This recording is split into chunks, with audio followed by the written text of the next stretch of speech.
Next on Worcester News tonight, Governor Charlie Baker declares a public health emergency, announcing a temporary ban on the sale of all vaping products. Plus, a Worcester family is looking for answers. They say a 10-year-old girl died after choking at school.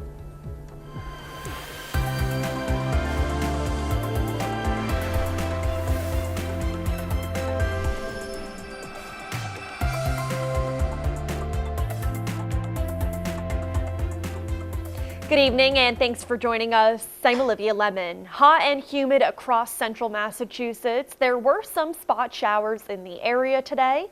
Let's get a first look at our local forecasts for more.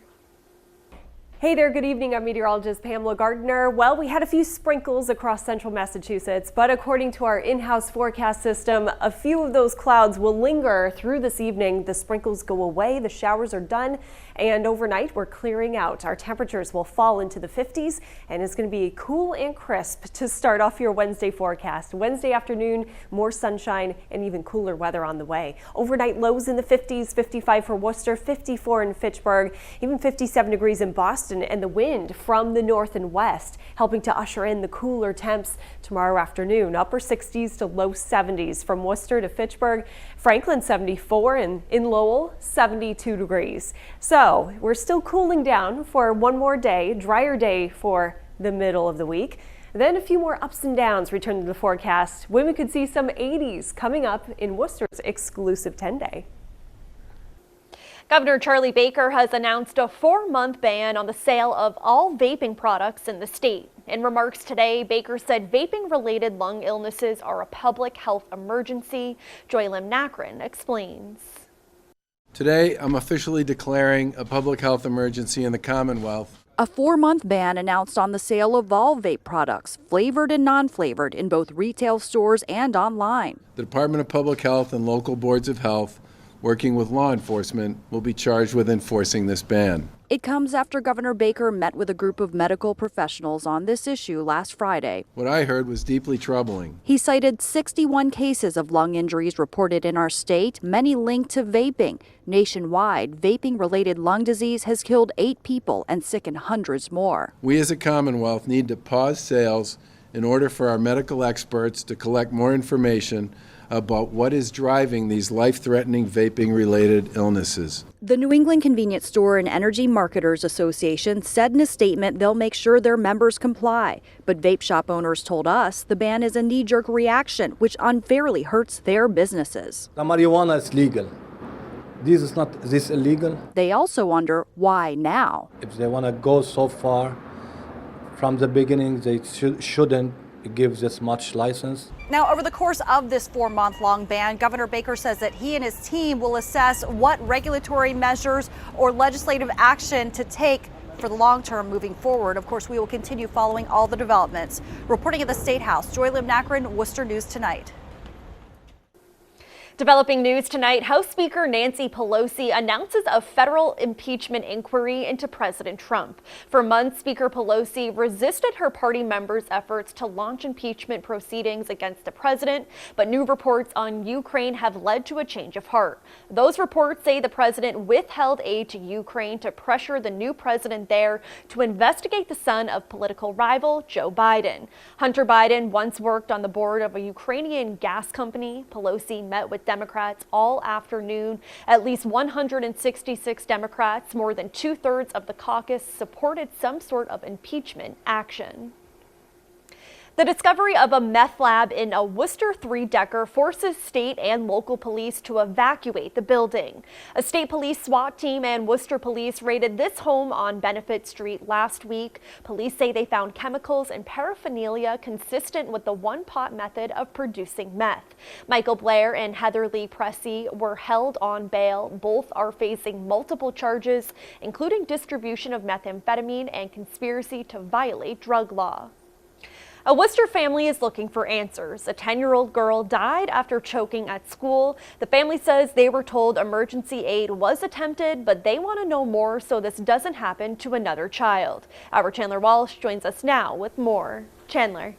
Olivia, Marilyn Afobe Karanchawa's godmother says she was the perfect child anyone would want in their family. She believes the staff inside the school did their best to save Marilyn, but it wasn't enough.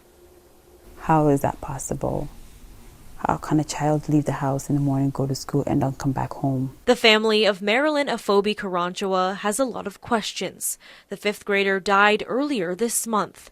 Her family says it appears she choked on a carrot during her snack at Belmont Community School. Per the narratives that we are getting, it seems there was a break. The puzzle doesn't go together. Uncle Ken Asafa Waje says Marilyn ran to the bathroom and was complaining to a friend she couldn't breathe. He says some at the school performed CPR and Marilyn was taken to the hospital, but died days later from lack of oxygen to her brain. How even the CPR was performed, who did it, and how long did it take them to do that? Who responded? Godmother Nadia Nkansa says the 10-year-old was an ambitious, intelligent girl who loved to read and preach at her church. Children, teens, young adults, and adults in Christ Jesus, amen.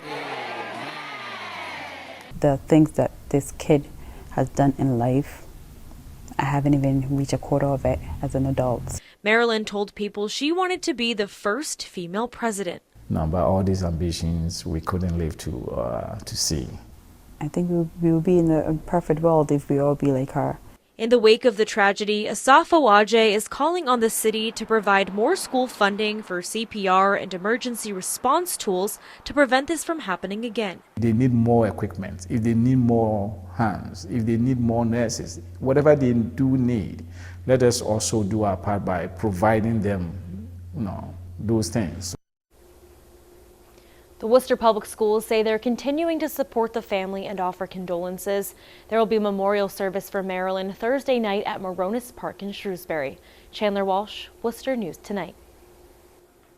A man accused of stalking a woman with a GPS tracking device in Webster is being held without bail. Webster police say 36-year-old Randy Jordan used a GPS tracking device to stalk a woman he once dated. The woman called police last week saying Jordan cornered her outside her car in a parking lot. Police found a GPS tracking device under the car. Jordan is facing multiple charges, including kidnapping, stalking, and witness intimidation. He is set to be arraigned Wednesday in Dudley District Court.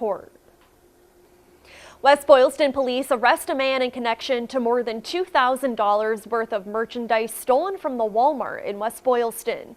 Police shared this picture of the items found inside Nicholas Albright's car, including hoverboards, printers, a chainsaw, and other tools. They say the 33-year-old Webster man left the Walmart with items by cutting open the store's garden center door with bolt cutters.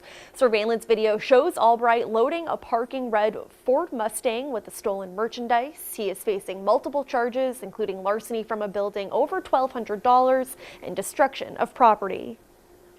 The first of its kind, the Worcester Red Sox announced they are opening an autonomous checkout store inside Polar Park. The team made the announcement today at WPI in partnership with tech startup Standard Cognition. The Worcester Red Sox say this will be the world's first autonomous checkout store in a pro sports and entertainment venue. The store is set to feature snacks, drinks, and souvenirs. It will use artificial intelligence and machine vision technology, allowing customers to shop and pay without waiting in line to scan items.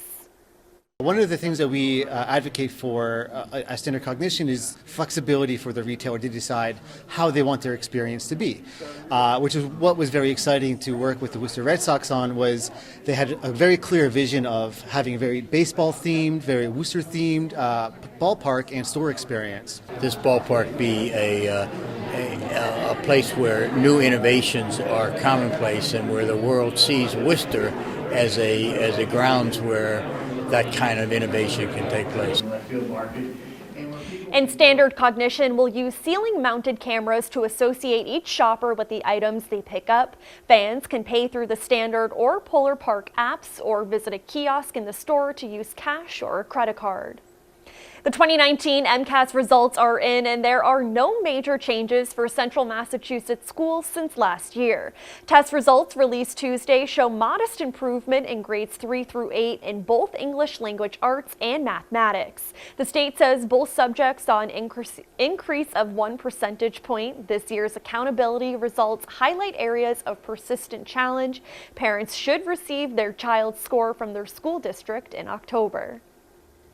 Central Massachusetts is welcoming the fall season. There are many destinations, festivals, and activities happening across the area. Discover Central Massachusetts says visitors and residents are sure to find something to do this season. Our Erin Keating joins us now with more fall favorites in Central Mass. Erin. Olivia, it may not feel like it, but fall is here, and Discover Central Massachusetts has plenty of fall activities planned for residents. 3D interactive displays highlight different sections of the Blackstone River Valley. The Visitor Center in Worcester features exhibits on the history of Central Massachusetts. Manager David Maloney says the site is more than just a stop off the highway. We have so many people that come in and are shocked to see that this site was occupied in the 1700s. The Visitor Center also features a bike path, cultural exhibits, and access to Gateway Park overlooking the Middle River. Maloney says the location of the center is perfect for Worcester. So you could be out in the woods all day here and then in 15 minutes be in the city. Businesses in Worcester County are preparing to welcome fall tourists. Stephanie Ramey is the executive director of Discover Central Massachusetts. She says Worcester is turning from a stop along the way to a destination. Anytime someone's coming to check out the region, they're getting gas here, they're grabbing coffee, they're hopefully having lunch. So for us, tourism is just an added value that hopefully drives people in and encourages them to further invest their dollars and see what's going on here. The Blackstone River Heritage Corridor Visitor Center is in its second fall season. Ramey says it's a great addition to the fall activities in the Central Mass region. Maloney says he hopes the exhibit will help people recognize the nature of the area. Even though the highway is right across the river and you go under the Mass Pike, there's little sections of wildlife and nature that you wouldn't, when you drive by it at 60 miles an hour, you're unaware of it. But if you slowly take a nice ride or a nice walk, you're surprised at how much nature is still intact and hasn't been chased out. Discover Central Mass has an app you can check out to see what other fall activities are offered. In Worcester, Erin Keating, Worcester News Tonight.